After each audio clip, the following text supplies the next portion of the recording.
নমস্কাৰ। আজি চাদৰত কেনেকৈ কাপোৰ লগাই শিকোঁ আহক। এয়া চাদৰখন আমি উল্টা কৰি লৈছোঁ।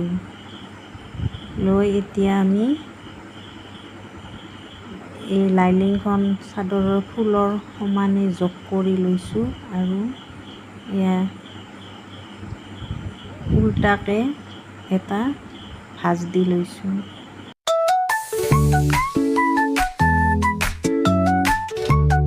ভাঁজটো আমি তলফাল কৰি চিলাই কৰিম।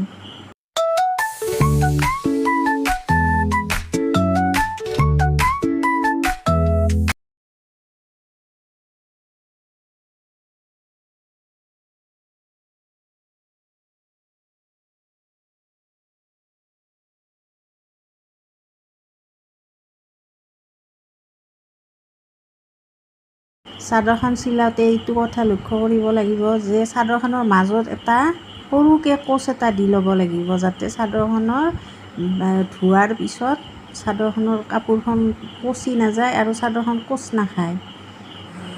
আৰু আমি এইখিনি লাইনিংখিনি অলপ বহল চাদৰখনতকৈ গতিকে এইখিনি কাটি দিলোঁ, দি ছাইডটো মুৰি দিলোঁ।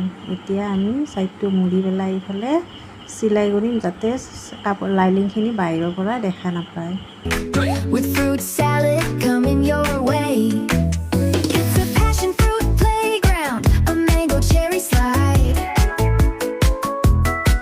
a rock melon and strawberry swirl, a peach pear ride, it's a pineapple. তলৰ সন্মুখৰ ছাইডত যেনেকৈ এটা কোচ দিছোঁ, এই ওপৰৰ ছাইডতো এনেকৈ এটা সৰুকৈ এটা কোচ দি দিব লাগিব। কোচটো দিলে আপোনাৰ কাপোৰখন পাৰফেক্ট চিলাই হ'ব